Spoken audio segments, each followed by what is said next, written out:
up, everybody? You know who it is. It is your allies behind enemy lines, Ryan and Joy, coming at you on this beautiful Monday, thoroughly behind enemy lines in Cowboys territory. I'm holding it down here in Dallas. Joey's down in Austin with a fresh cut, holding it down for you guys down there for all our Washington football team fans. Find us here on YouTube. Subscribe at Allies Behind Enemy Lines. Make sure you ring that notification bell so as soon as we drop this heat, bang, you're notified.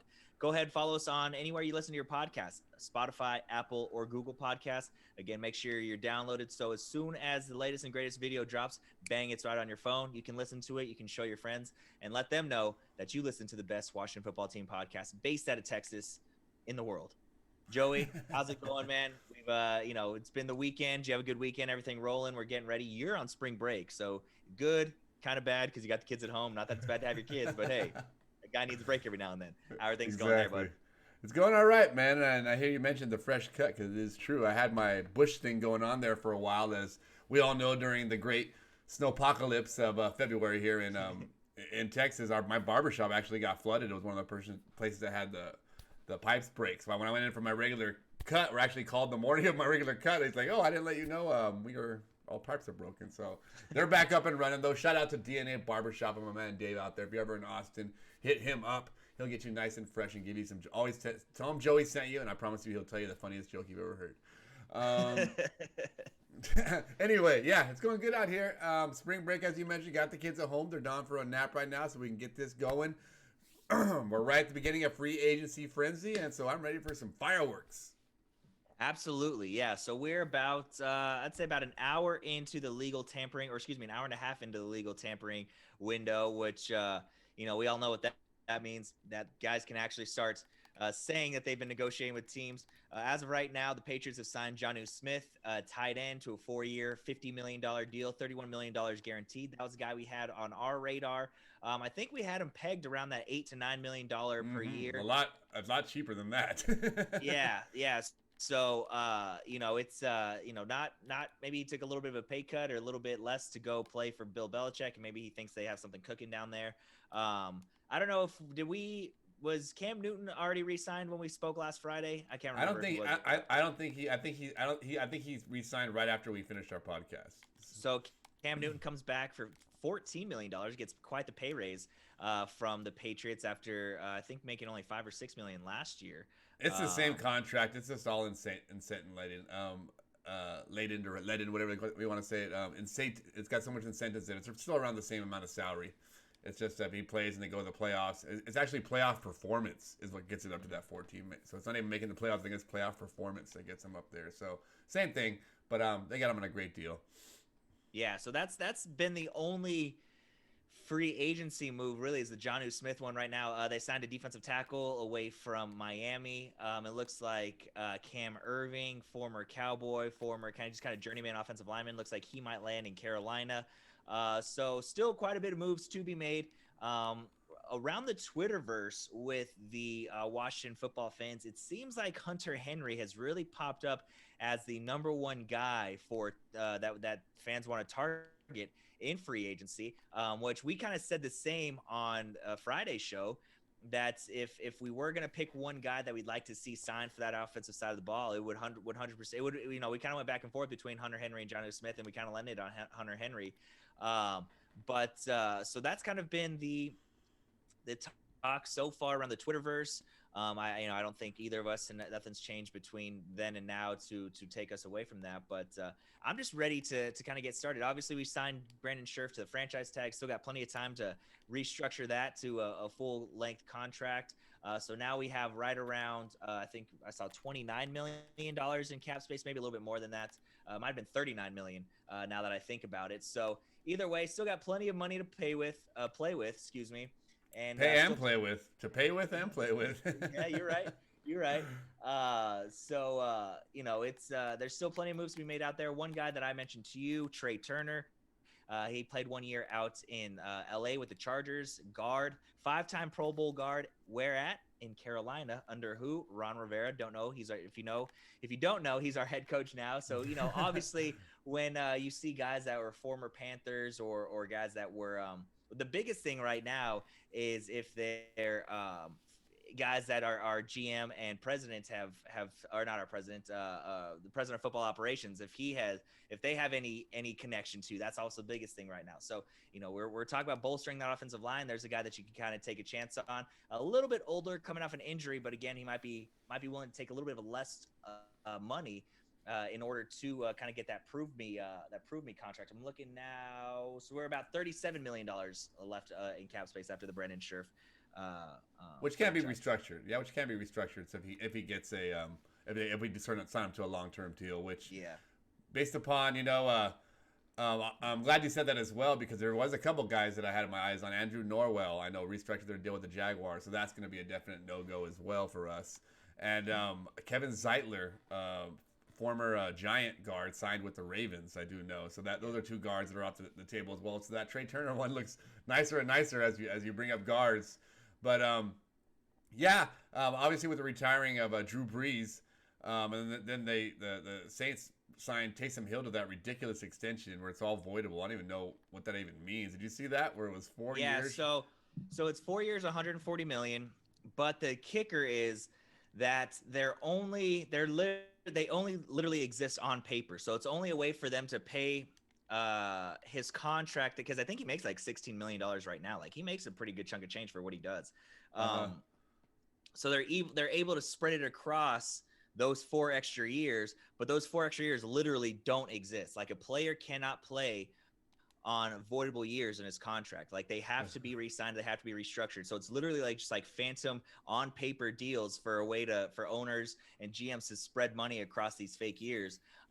Because I believe that's how Dak's contract was able to get done, because I believe it's a 6-year deal, but 4 years and the last 2 are voidable, and he can't play on those 2 years either way, regardless if he wanted to or not. So that's kind of how it's just kind of one of those loopholes or things that they're able to do in order to circumvent the salary cap in a sense.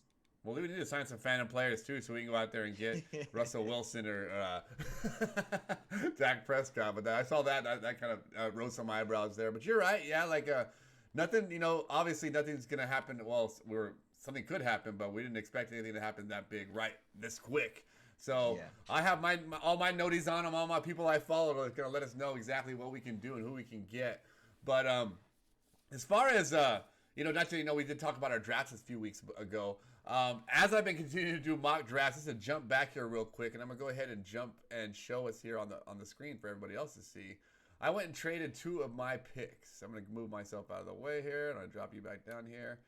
Now, as you can see, I can never get who I wanted as far as that tackle in the first 10 picks. He's gone quickly. That Rashawn Slater, after his pro day, he was already slipping into the top 10s after his pro day. That was not going to happen. He's going to be a top 10 pick. Might even be the top tackle pick. We'll just have to wait and see. So that looks more and more unrealistic unless we somehow trade up for a tackle, which I don't see that happening. I'm going to have to trade that pick to be able to keep our mock draft, looking current. So I went ahead and followed suit with Ryan. I hate to have our mock draft look so great, but Christian Darrisaw continues to fall. Now it's like every time he's able to be drafted in my mock draft pool. So it looks like he might be there. It just might be there. Obviously, if someone like, if we don't pick him a linebacker, Micah Parsons, one of these great wide receivers fall down to us, that might happen as well. But I also know that we also see running backs, Najee Harris falling to us a lot at this 19th pick, which I don't know if we technically need him, but it might be a good target to trade for somebody that does need him and be able to fall back and grab one of the other tackles. So Christian Darrisaw is now going, my pick there. And then round 2, obviously, the same thing happened with Baron Browning, as he's even creeping into the first round on some people's mock drafts, but definitely not coming up for us here at pick number 51. So I'm going with Jabril Cox out of LSU. I know Ryan is with Dylan Moses, another linebacker, so we're still on the same page, just different people there. Again, 6'3", 6'3". I just love that height. I want one of those linebackers so bad. It's the one kind of linebackers I put on my Madden team. I want to bring that in real life and have some guys. I'm just tired of seeing balls just go over our linebacker's head. It's been happening since London Fletcher. I hate to say it, but London Fletcher was great back then, but we haven't had that big inside presence. So I really think we need them now. But just wanted to get those changes out of the way. I know we said we'd update them as we do. So just a little bit there to chew on. Yeah, absolutely. So to your first round pick, look, I mean, when you're right, you're right, and your boy was right. So it is what it is. You foresaw that you foresaw that the one I picked was gonna just jump up the board. I think when you're right, you're right.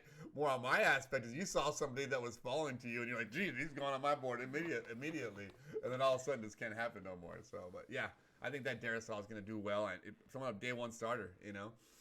Yeah, absolutely. And they said he could start literally both sides. He would be a fine, very, very fine left tackle day one coming out of training camp. So that's the one thing that really excites me if that is somebody we can get our hands on. But yeah, you're right. A guy that you mentioned that when we first started talking draft stuff was, in the top 5, top 7, but is now because of the quarterbacks, these wide receivers, these skill guys, some of these offensive linemen starting to slide a little bit, not because he's performing bad, but just because of the situation. That's Micah Parsons. I've seen him fall as low as 17. That's probably the lowest I've seen him fall is right around 17. And again, not because of anything he's done, but just kind of a victim of circumstance. And so if he could, if we could jump up 2 spots, I mean, I think I'd be down for that. If we trade, switch our first round and maybe give the extra third round or something to a team, I don't know if that's enough to get it done. But if he's sitting there at 16 or 17, I would 100% be okay jumping up and trying to snag him there, because I think that is a bigger difference maker than a Christian Darrisaw, even though he is, even though I really would really be happy to have him. But there are a couple other tackles that we might be able to sneak in and get in that second round, because this is a very heavy offensive tackle draft with a lot of guys, but because their quarterbacks are so heavy as well, a lot of wide receivers, again, just kind of a victim of circumstance of guys kind of falling in different spots. So, I think that linebacker position, Jabril Cox, I think that's a great selection as well. If you can get a linebacker out of the Big Ten or the SEC, chances are you're going to be doing pretty well, right? In those top 2 rounds, you're probably going to be doing pretty well with those guys. They know how to tackle, they know how to chase the ball, they know how to hit, and they know how to win more times than not. So I like that move a lot with Jabril Cox there at linebacker with that second. That's crazy. I didn't realize Baron Browning was shooting up draft boards as quickly as he was, or as high as he was. I mean, I don't know if it's just because other people get shot below or people drop, and so they by default, because I think that happens a lot of times as far as on the other end of that when they get put in front. So defaultly, like people like Micah Parsons. But I do know that on the Micah Parsons front that there has been some attitude issues that have been surfacing with him, and it's quick to remind me is my one of my 6th graders who I work with. Who constantly we talk we talk about school for a while, but then we talk about always before we leave we want to talk about what's going on in free agency and whatnot. He's a Lions fan, and in a lot of obviously hated to see Matt Stafford go, but as a Stafford fan, he was like, I hope he goes and wins a championship somewhere. So he still believes in his player, but in a lot of drafts, Micah Parsons was falling to the Lions in a lot of these drafts. That's why I kept telling him about that, and he's quick to remind me attitude issues. Locker room issues. So I'm quick to remind him though that if he was in our locker room, I think Chase Young might be able to keep him under control a little bit. So I wouldn't be too worried about anybody coming there and really disrupting that locker room too much. But especially with Dan Campbell in there, Man Campbell, he kind of seems like he's gonna be. I don't know how great of a head coach he'd be, but I think he'd be able to get the attention of young players and the attention of his players that he has now, and kind of get them to fall in line. That's for sure.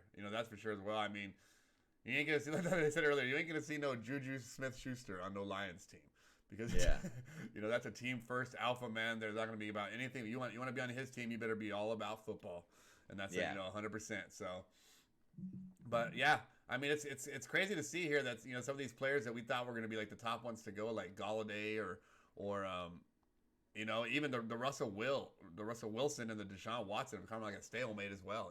It's that a lot of these things would come to fruition as kind of Drew Brees' did like day before. The day before you get the tampering, it kind of like gives an open market to New Orleans and New Orleans Saints fans, almost permission to go do what they need to do to move on from him and that position. So I expected some other teams to do that as well, not to leave, because in a sense you keep your team held hostage. You know what I mean? And see some last second cuts or some last second, people like, oh, we got to let you go because you're not part of the plan type things. But we didn't see any of that fire sale right out the gate as I thought we would. No, yeah, I agree. Yeah, I figured once that clock struck 12 that we'd start seeing a lot more guys firing it off, but that's not been the case thus far.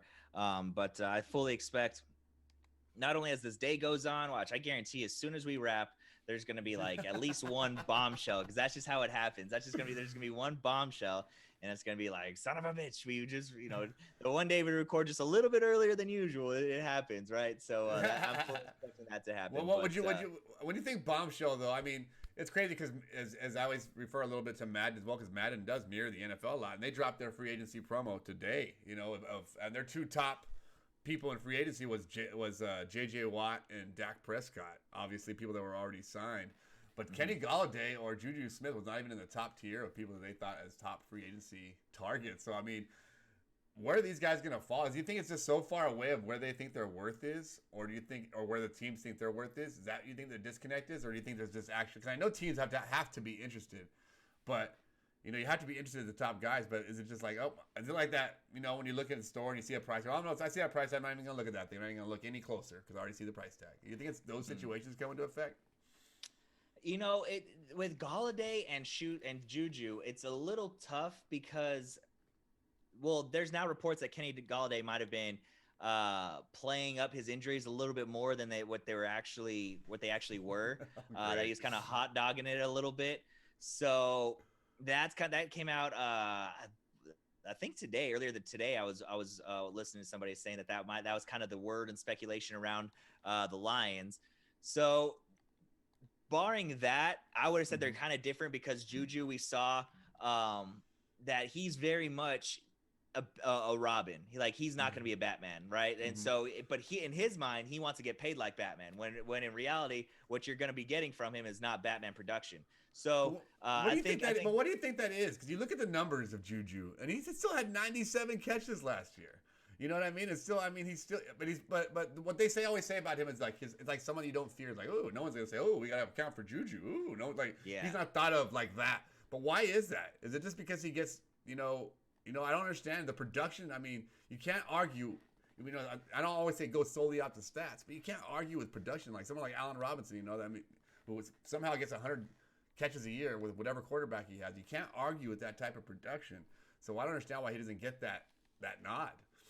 Because, like you said, if you go just based off stats, like, wow, yeah, this guy puts up numbers. But if you kind of watch him in the game, like, there's never a chance. Like, yeah, he'll get open for a big pass, or yeah, he'll make a I don't even know. Like, I can't think of one like spectacular Juju catch. And I've been paying a lot of attention to him at least the last 2 years because in one of my fantasy leagues, we played a keeper league, and he was one of my keepers this year, and I totally regretted that. And so, although the production is there, like you watch the game, and he's never a guy that you have to worry about taking over the game, right? Like I think that's the difference. Is like it's like you said, it's never like, oh, we got to account for Juju. It's like, yeah, Juju might get open, but if he's the guy that beats us, we'll probably be okay, right? And it's not like, oh man, we can't let this guy beat us. And because when AB was there, it was AB and then Juju, and then now even this year, they had the three-headed monster of the wide receiver group, and he was part of it. No doubt, but he's never a guy that's going to take over the game. Kenny Golladay can take over a game when he's healthy and when he's right. And we saw that when him and Matt Stafford not playing up his injuries and hot dogging. Right. Yeah, we saw at least when him and Matt Stafford were both on that field for the Lions, that was a completely different offense. So I think that's kind of the difference there in the disconnect. Okay, well, yeah, it just blows my mind that those are the type of names that we've been hearing a lot. We see the rankings. There's always Golladay, Juju Smith come up, and you expect them. I expected them, things to be leaked before this tampering thing even became available, and yeah. And so it's just surprising to me that you think that. I think that you're gonna, as time goes on, does that price just drop, or is it just people just like, I guess we'll pay that much. So I guess it depends on who stands stronger. Yeah, I think that's exactly what it is. I think the price is gonna be the price, and then it's just whoever bends the knee first, and just kind of is like, all right, fine, we'll do it. And see, that's the thing too. Like, there's gonna be teams that that those top 8 teams that have a ton of money that are like, okay, if this is the price, here it is. But I think the majority of teams are gonna be like, man, like, look, we don't have the cap space for it, so you're gonna have to meet us somewhere in the middle, or you're gonna have to work with us or something. I don't know. I think this cap dropping as much as it did is really going to play an effect, and so I think this week will be really exciting. But on the flip side of that, like, I also wouldn't be surprised if we go like a couple weeks before we start seeing some big signings because of the same reasons. So I But don't I know. mean, It's all over I the just place. hate that because it does not allow you to plan for the draft. You know what I mean? Yeah. It's like as we talk about I mean, look at our draft board. I mean, how it is right now. I mean, you signed Hunter Henry or like that. And that's going to change a lot of what we can do there. I mean, I guess not really that much. We don't have him till the third round, but I guess the only thing that would help us or change our draft right now would be linebackers or offensive tackles. So I guess you're looking at those until we're looking at those until free agency tells us otherwise. Yeah. No doubt. Yeah. So we're just kind of in a holding pattern right now until free agency really starts heating up and guys started agreeing to deals. We were on the subject of Juju, and apparently he's already told teammates that he's not going to be back in the black and yellow. He's going to sign elsewhere. So we'll just be on the lookout of where he'll be. Because like I said, he said he's not coming back to Pittsburgh. So, along with him, with a lot of other guys, we'll be standing by waiting to see. And again, the fact that we're dropping this probably a little early is good for everyone because there's probably gonna be a big signing right after this gets posted. Exactly. So. We're good luck. Big things happen right after we hit stop. But okay, so since we don't have anything solid to sell you, what would be your idea by Friday? By the time we come back on Friday, what would be your ideal scenario as far as free agency moves and realistic about what our cap is and being realistic about people you think that would want to come to our team that would fit? Get 2 moves that you would want to see by next show. Well, I already said Hunter Henry's my number 1, so I think him, and then second would probably be a top tier corner. I don't know who that might be, but I think a top tier corner would be. Rating number 1 right now on free agency is Shaq Griffin. Yeah, I would love that. I love that. I think he's a very good corner. And I think he'd help this team quite a bit. And I think he would be very productive in this defense. So he's 100% somebody that I would like to that I'd like to get my hands on. Okay. Malcolm Butler, he got released. He's about 31. He's a little older. He's a guy that I think would be very good, a very good number 2 corner.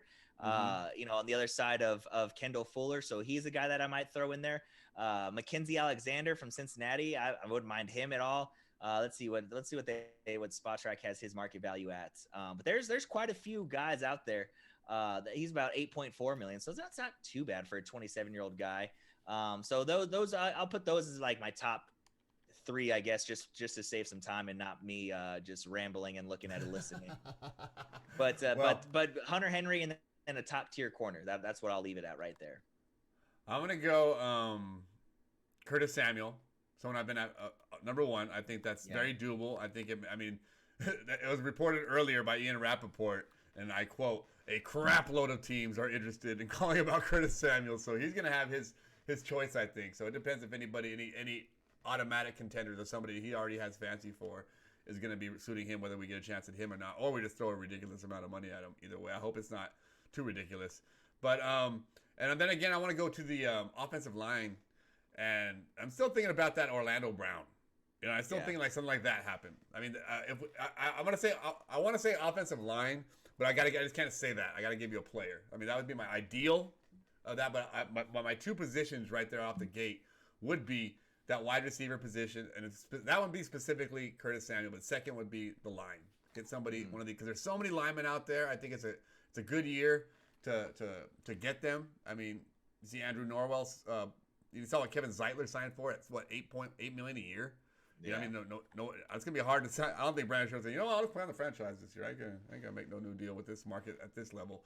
So, I think that is a great time for us to pick up somebody else because there's no linebackers.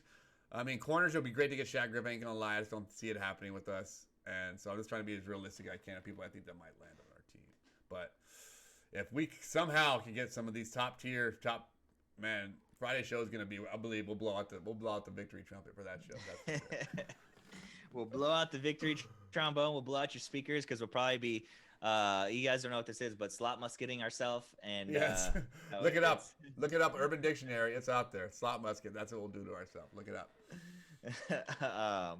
It's going to be exciting. So I'm looking forward to it. Hopefully we get a couple big deals, like you said, before Friday because that'll make things a little more interesting for everybody, right? A little more Exactly. fun for us to talk about, a little more fun for y'all to listen to, and all that good stuff. And then we can, like you said, really start projecting the draft and see where we might be targeting and where we And might then be trade targeting. scenarios. Trade scenarios. It's so hard right now to trade back. So I want to trade back. I was like, you don't even know what we need right now. How can you know? What if the perfect player we need for our team is at 19? Oh, why my fantasy draft says I'm trading back, so we're trading. You know what I mean? Like, no, we won't be able to make those kind of more distinct. The path won't narrow, so to speak, until we can some of the other pieces fall into place. So exactly. No, agreed. Right on. Well, that's all I got. You got anything else? that's about it. Yeah, that's about it. Spring break. Wish me luck. Hopefully, I'm still alive by Friday with these kids home. No doubt. No doubt. They were trying me this morning. They were fighting over the exact same toy. You think you're smarter than kids. You're not. You're not. You can buy two of the exact same toy. That way they won't fight, right? Nope. There's something on there that they know because they want the one the other one wants. That's all they know. Yeah. They don't, and so we had a meltdowns over the same exact remote control car this morning. So that was that's what I'm dealing with right now. And I'm trying to keep an eye on free agency frenzy at the same time. They got the fist frenzy going on over here in the living room. Well, like you say, Godspeed. We wish you the best of luck. We hope that you're back on Friday and that we're able to, this time you're missing hair because you got a haircut, and Friday might be because those kids are, making you pull your hair out. We'll see. Or poured glue in it or something, and I had to shave it or cut it or some crazy thing like that. Yeah, no doubt. Well, as always, like we said, top of the show, make sure you're subscribed here on YouTube. Ring that notification bell. You can find us anywhere you find your podcast, Spotify, Apple, or Google Podcasts. Check us out on Twitter at AlliesBEL. We are also on Facebook, where you can find all of our shows as soon as they're dropped and posted here on YouTube. That's Allies Behind Enemy Lines podcast. We're getting a lot more traffic on our Facebook page than before, so that's been cool. Hopefully, you guys are still doing that and continue to make it help us grow. We could use a little more love on Twitter. That's kind of where we like to interact with most people. So if you are on Twitter, which most of the world is, again, check us out at AlliesBEL. Hit us up, shout us out, all that good stuff. But until Friday, we'll be holding it down here in Texas as always. Keeping an eye out for those big free agent signings. For Joey, I'm Ryan. Thanks for listening. Thanks for watching. We'll see you guys in a couple days.